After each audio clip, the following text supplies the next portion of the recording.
ಗಂಗು ಅದಿರಲಿ, ಮೊದಲು ಮುಚ್ಚು ಕೊಡು.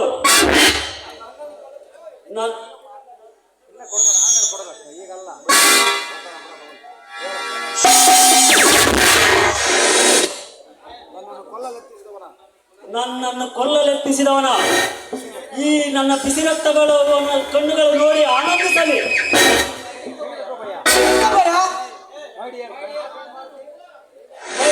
ಮಾರುತಿ, ಏನಾಯಿತು ನಿನ್ನ ಸ್ಥಿತಿ? ನೀನು ನನ್ನನ್ನು ಕೊಲಿಸಲು ಪ್ರಯತ್ನ ಪಟ್ಟೆ, ಆದರೆ ನಾನು ನಿನ್ನನ್ನು ಕೊಲಿಸೇ ನನ್ನ ಸ್ಪೆಷಾಲಿಟಿ. ಅದು ನಿನಗೆ ಹೇಗೆ ಗೊತ್ತಾಗಬೇಕು?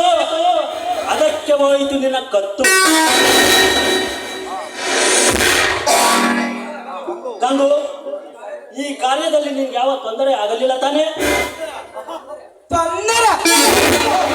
ತೊಂದರೆ ತೊಡಕು ಎಂಬುದು ಈ ಗಂಗೋಡ ಜಾಮಣದಲ್ಲಿ ಆ ಬ್ರಹ್ಮ ಬರದಿಲ್ಲವಯ್ಯ.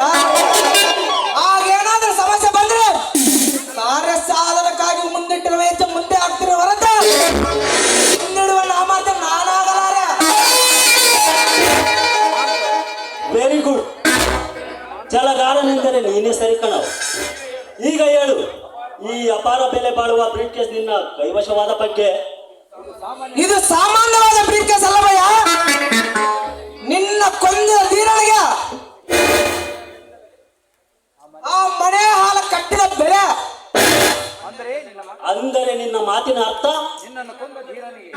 ನಿನ್ನನ್ನು ಕೊಂದಿನ ಆ ಧೀರನಿಗೆ ಈ ಬ್ರೀಫ್ ಕೇಸ್ ಅನ್ನು ಕಾಣಿಕೆಯಾಗಿ ಕೊಡ್ತೇನಂತೆ ಹೇಳಿದ್ದಾನಂತೆ. ಆ ವಿಷಯ ನನಗೆ ತಿಳಿಯಿತು. ನಿನ್ನ ಮೇಲೆ ಕೆಟ್ಟ ಮನಸ್ಸು ಮಾಡಿದ್ರ ಆ ದುಷ್ಟ ಜಂತುವನ್ನು ಕೊಂದು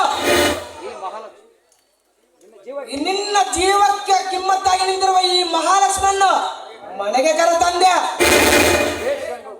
ಬೇಷ್ ಗಂಗು, ಬೇಷ್. ನಿನ್ನಂತ ಶಿಷ್ಯನನ್ನು ಪಡೆದ ಈ ಸೂರ್ಯ ನಿಜಕ್ಕೂ ಭಾಗ್ಯಶಾಲಿ.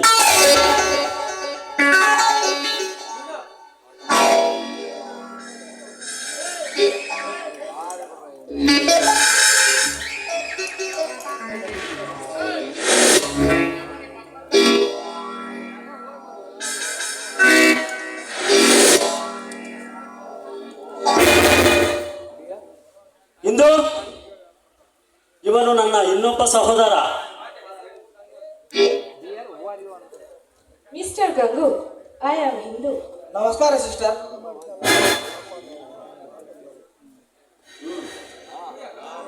ಗಂಗು, ನಾನೀಗ ದುಬೈಗೆ ಹೊರಟಿದ್ದೇನೆ.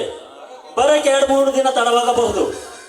ಅಲ್ಲಿಯವರೆಗೂ ಫ್ಯಾಕ್ಟ್ರಿ ಆಗುವವಳ ಬಗ್ಗೆ ಜೋಪಾನವಾಗಿ ನೋಡಿಕೊಳ್ಳುವುದು ಪ್ರೇಮ್ ಹಾಗೂ ನಿನ್ನ ಕರ್ತವ್ಯ.